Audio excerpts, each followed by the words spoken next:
कृष्णाय वासुदेवाय हरये परमात्मने प्रणतः क्लेशनाशाय गोविंदाय नमो नमः।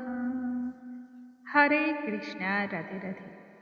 नमस्कार दोस्तों, आज के इस वीडियो में हम सुनेंगे माघ मास महात्म्य के 24वें तथा 25वें अध्याय का पाठ। इससे पूर्व के वीडियो में हमने श्रवण किया चित्र नाम का एक राजा जो कि पूर्व काल में द्रविड़ नगर में राज्य करता था, सभी कार्यों में निपुण वह राजा अपने राज पुरोहितों के पाखंड के जाल में फंस गया तथा उनकी कही हुई बातों का अनुसरण करते हुए ब्राह्मण, साधु, संत, वैष्णव भक्त का अपमान करने लगा। विष्णु मूर्ति पूजा का बहिष्कार तथा शिव का उपासक वह राजा दान धर्म से विमुक्त हो गया। उसके नगर से सभी वैष्णवों ने त्याग कर पड़ोसी राजा की शरण ले ली। कुछ समय के उपरांत उसकी मृत्यु हो गई। तब यम के दूत उसे यमपुरी ले जाने के लिए आए। मार्ग में जब उसने दूसरे पापियों की करुण पुकार को सुनी तब उसका हृदय द्रवित हो गया। यमपुरी ले जाने के मार्ग में राजा को अनेक प्रकार के असहनीय कष्ट और पीड़ाओं को झेलना पड़ा। अब आज के इस वीडियो में हम आगे की कथा का श्रवण करेंगे। आइए भगवान श्री हरि का ध्यान करते हुए आज की कथा को हम आरंभ करते हैं। बोलो भगवान श्री हरि की जय, स्वामी नारायण की जय। लोमेश ऋषि उस राजा के विषय में बतलाते हुए कहने लगे कि पूर्व में तो वह राजा तामिश्र नाम की नरक में गया। इसके पश्चात वह अंध नाम के नरक में भुगतने लगा दुखों को, जहाँ पर उसे अलग अलग प्रकार के दुख और पीड़ा प्राप्त हुई।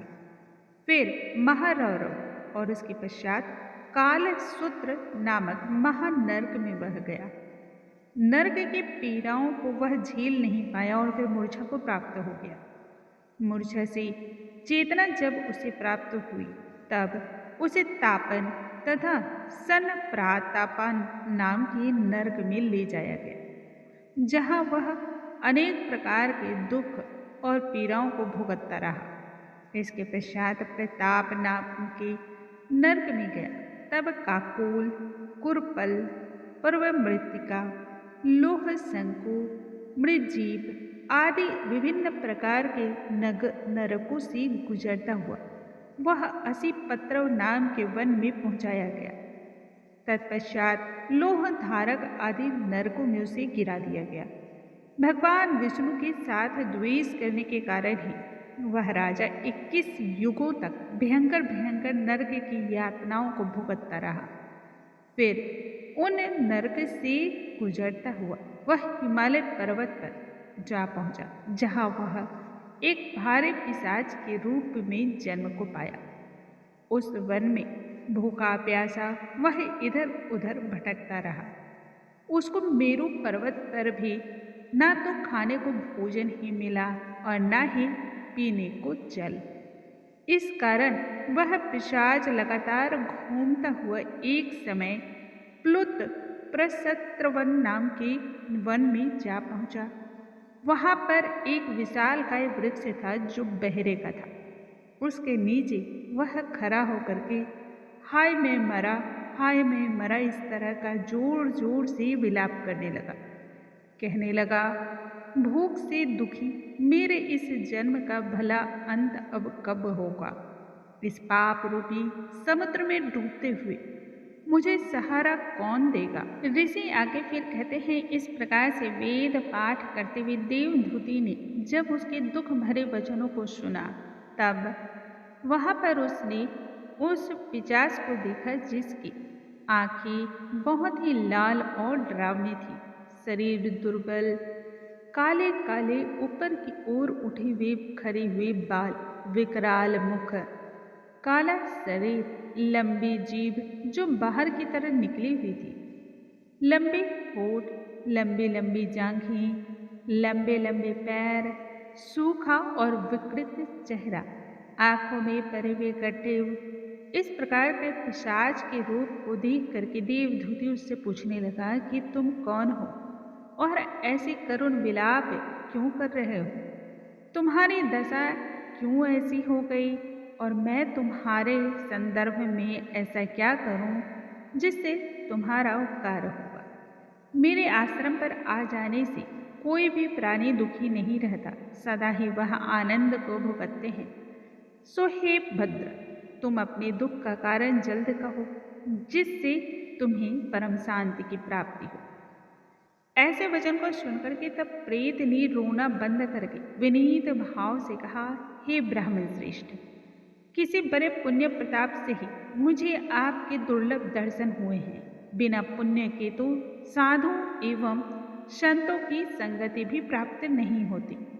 फिर उसने पूर्व जन्म के सारे वृत्तांत को बतलाते हुए कहा कि भगवान विष्णु के द्वेष के कारण ही आज के समय में मेरी यह दशा हुई है। जिस हरि का नाम यदि अंत समय में मनुष्य के मुख से निकल जाए तब वह विष्णु धाम को प्राप्त होता है, जो सबका पालन करता है। मैंने तो उसी से द्वेष किया है। ये सब मुझे मेरे कर्मों के कारण ही प्राप्त हुआ है, जिसके ब्राह्मण तप के द्वारा प्रार्थना करते हैं। ब्रह्मादि देवता सनकादिक ऋषि जिसको मुक्ति के लिए पूजते हैं, जो आदि मध्य एवं अंत में विश्व का विधाता तथा सनातन है, जिसका ना तो आदि है, ना ही मध्य और ना ही अंत है, उन प्रभु के साथ मैंने द्वेष किया है। जो कुछ पुण्य मैंने पूर्व जन्म में किए थे वह सब भगवान विष्णु से द्वेष रूपी अग्नि में ही भस्म हो गए। यदि किसी प्रकार मेरे इस पाप का नाश हो जाए तब मैं भगवान श्री हरि के अलावा किसी अन्य देवता की आराधना नहीं करूँगा। विष्णु भगवान से द्वेष करके ही मैं इस नरक रूपी पिशाच योनि में पड़ा हूँ। किसी अच्छे कर्म के योग से ही आपके आश्रम आ पहुँचा हूँ। सूर्य के समान आपके उज्जवल मुख के दिव्य दर्शन करके मेरे सारे दुख दूर हो गए हैं। हे प्रभु, आप ही कोई ऐसा उपाय बतलाइए जिससे मुझे संपूर्ण पीड़ाओं से मुक्ति मिल जाए, क्योंकि सज्जन पुरुष उपकार करने में देर नहीं करते हैं। तब देवदूति कहने लगा कि यह माया देवता, असुर, मनुष्य सबकी स्मृति को मोह में डाल देने वाली होती है, जिससे धर्म नाश होता है और द्वेष का उत्पन्न होता है। जगत के उत्पन्न करने, रक्षा करने तथा नाश करने वाले जो सभी प्राणियों के आत्मा हैं, उनसे भी लोग द्वेष करते हैं, जिनके अर्पण करने से सभी कार्यों में सफलता की प्राप्ति होती है। उनकी भक्ति से मुख मोड़ने वाले मूर्ख को भला कौन सी गति प्राप्त नहीं होती। चारों वर्णों का वेदोक्त भी हरि का भजन करना ही उत्तम है, अन्यथा कुमार्ग में चलने वाले मनुष्य नरक के ही गामी होते हैं। इसलिए विरुद्ध कर्मों का त्याग करना चाहिए। वेद की बतलाए रामार्ग का हमें अनुसरण करना चाहिए। अपने बुद्धि के बचे हुए धर्म के मार्ग पर चलने मात्र से ही मनुष्य परलोक के पथ का भी नाश करते हैं। इसलिए वह मनुष्य जो वेद, देवता एवं ब्राह्मणों की निंदा करते हैं नरकगामी होते हैं। जैसे द्रविड़ देश का राजा नरक में गया, इस कारण भगवान श्री हरि की निंदा नहीं करनी चाहिए। वेदों में ना कही गई क्रिया को भी ना करें। लोमीस ऋषि फिर कहते हैं कि ऐसा कहने पर मुनि ने पिशाच को सुमार्ग बतलाया कि तुम माघ मास में प्रयाग में जाकर के स्नान करो, जिससे तुम्हारी पिशाच योनि समाप्त हो जाएगी और इससे मुक्ति मिलेगी। प्रयाग में स्नान करने से मनुष्य पूर्व जन्म के सभी पापों से भी मुक्त होकर के पवित्र हो जाता है, निर्मल हो जाता है।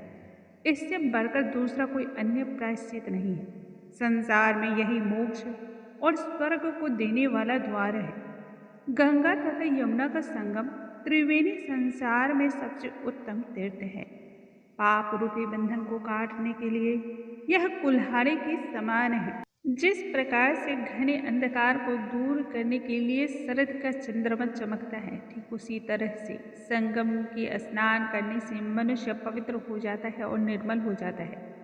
मैं तुमसे गंगा यमुना के संगम का वर्णन तो नहीं कर सकता, क्योंकि जिसके जल की एक बूंद के स्पर्श मात्र से ही केरल देश का ब्राह्मण सभी समस्याओं से दुखों से मुक्त हो गया, उसके विषय में क्या ही कहा जाए। ऋषि के मुख से ऐसे वचन को सुनकर के प्रीत की मन में असीम शांति उत्पन्न हो गई, मानो कि संपूर्ण दुखों से मुक्ति पा गया हो। प्रसन्नता पूर्वक उसने विनय पूर्वक ऋषि से तब पूछा, हे मुनिवर, केरल देश का ब्राह्मण किस प्रकार से किस समस्या से मुक्त हुआ था, कृपया करके विस्तार पूर्वक बतलाएं। देवदूति फिर आगे कहने लगा कि केरल देश में वेद वेदांग से पारंगत एक ब्राह्मण वसु नाम का रहा करता था। भाई बंधुओं ने ही उसके समस्त भूमि अधिकार को हरण कर लिया था, जिससे वह निर्धनता को प्राप्त होकर के दुखी दारिद्र होकर के अपनी जन्म भूमि का त्याग कर देश विदेश में भ्रमण करता हुआ किसी व्याधि से ग्रसित होकर के मृत्यु को प्राप्त हो गया। उसका कोई भाई बांधव न होने के कारण उसकी औधव वैदिक क्रिया से नहीं हुई, न ही उसकी दाह और संस्कार को उचित क्रिया अनुसार किया गया। इस प्रकार से क्रिया के लोप हो जाने से वह प्रेत के रूप में विचरण करता हुआ चिरकाल तक इधर उधर फिरता रहा।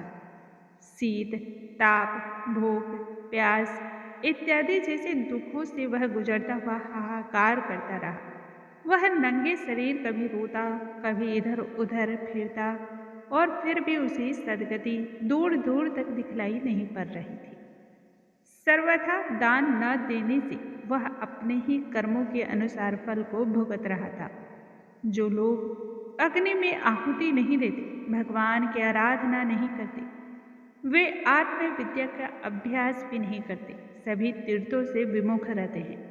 जो मनुष्य दुखी लोगों को स्वर्ण, वस्त्र, तांबूल, रत्न, फल तथा जल इत्यादि नहीं देते, तथा छल कपट से जीविका प्राप्त करने वाले, दूसरों तथा स्त्रियों का हरण हरने वाले, पाखंडी, कुटिल, चोर, बाल वृद्ध, आतुर, स्त्रियों पर निर्दयता करने वाले, आग लगाने वाले, विष देने वाले, झूठी गवाही देने वाले, कुमार्ग तथा अधर्म का पालन करने वाले, माता पिता भाई बंधुओं का त्याग करने वाले, जो सभी तीर्थों में दान दक्षिणा लेते हैं, इस प्रकार के पालन करने वाले, स्वामी को त्यागने वाले, गौड़ तथा भूमि के चोर, वेदों की निंदा करने वाले, प्राणियों पर हिंसा करने वाले, देवता गुरु की निंदा और अपमान करने वाले, ये सभी बारंबार प्रेत, पिशाच, राक्षस इत्यादि जैसी बुरी और नीच योनियों में जन्म को पाते हैं। इसलिए बुरे कर्मों से बच करके धर्म, तप, दान इत्यादि जैसे कर्मों को करना चाहिए, हमें अवश्य ही इसका फल मिलता है। इस प्रकार से प्रेत की गति देखकर पाप कर्म इत्यादि जैसे कर्म कभी नहीं करने चाहिए। तब ब्राह्मण कहने लगा कि इस प्रकार उस केरल ब्राह्मण ने उस पर्वत पर अधिक समय व्यतीत करके एक मार्ग में एक दिन एक पथिक को देखा, जो कि 2 गगरियों में त्रिवेणी का जल लिए हुए आ रहे थे। आनंद पूर्वक भगवान की भक्ति करते हुए उनके चरित्रों का गान कर रहे थे।